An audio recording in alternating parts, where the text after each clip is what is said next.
Hello' guys, আজি শুকান ইছলাম আচাৰে আচাৰ বনাম। আচাৰত দিবৰ কাৰণে মই মছলা কেইবিধমান ল'লোঁ।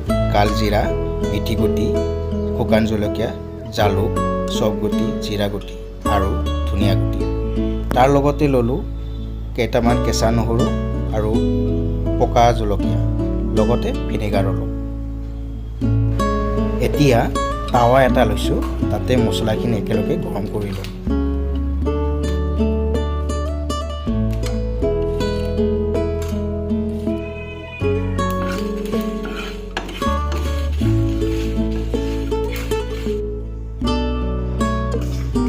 মছলাখিনি গৰম কৰা হৈ গ'ল।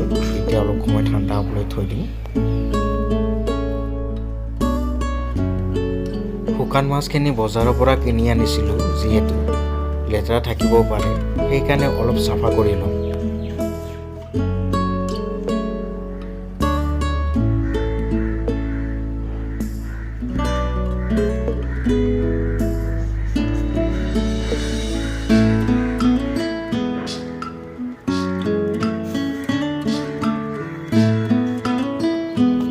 শুকান মাছখিনি বাছা হৈ গ'ল।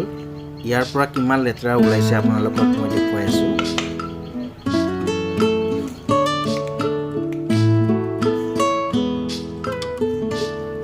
অৱশ্যে মাছবোৰ ঘৰতে শুকুৱাই ল'ব পাৰিলে বেছি ভাল হয়।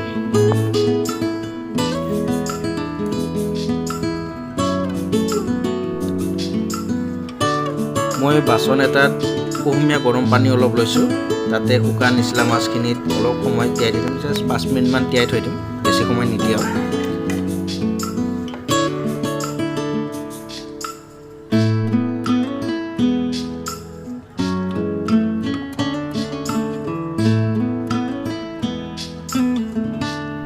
মাছখিনি যিহেতু অলপ সময় পানীত তিয়াই থৈ দিছোঁ, তেতিয়ালৈকে মই শুকান গোটা মছলাখিনি মিক্সাৰত গুড়ি কৰি লওঁ।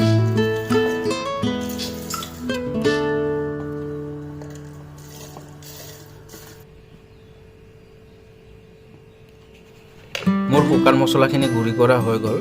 এতিয়া শুকান নিচিলা মাছখিনি অলপ ভাজি ল'ম। তাৰ কাৰণে মই কেৰাহী এটাত অলপ তেল লৈছোঁ।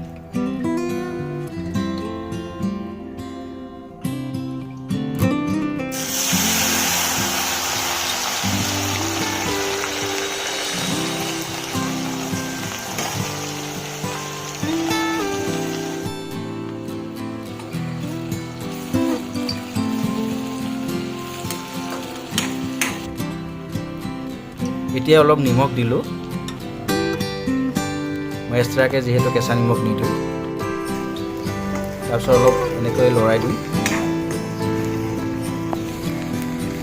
তাৰপিছত মই কেইটামান সৰু সৰু কেঁচা নহৰু দিলোঁ।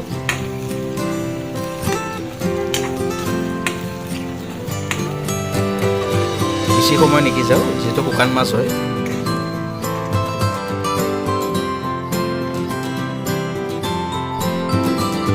মোৰ মাছখিনি ভাজা হৈ গ'ল। এতিয়া বাচন এটাত ওলাই লৈছোঁ আৰু অলপ সময় এনেকৈ ঠাণ্ডা হ'বলৈ থৈ দিম।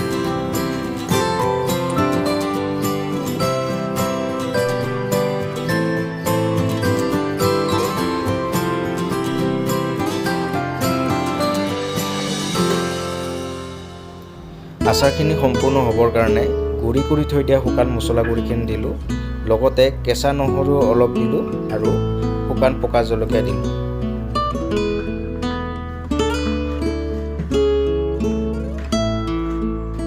আচাৰখিনিত অলপ শুকান জলকীয়া গুড়ি দিলোঁ, যাতে আচাৰখিনি দেখিবলৈ ধুনীয়া হয়।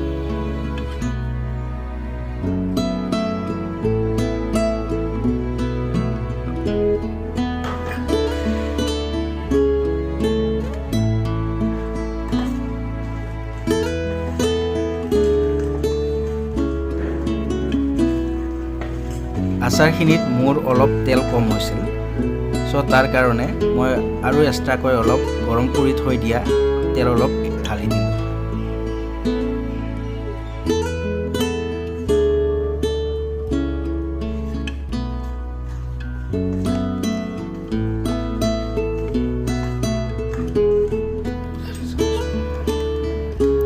শেষত এড কৰিলোঁ 3-4 চামুচমান ভিনেগাৰ।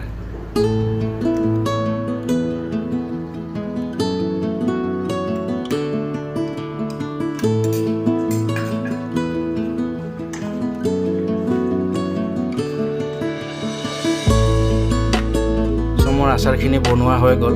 এতিয়া মই আচাৰখিনি চিচাৰ বটল এটা লৈছোঁ, তাতে ভৰাই থৈ দিম।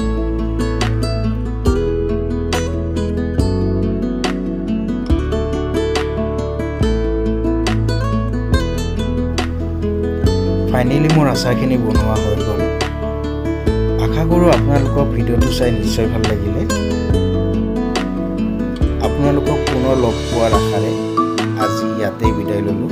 নমস্কাৰ।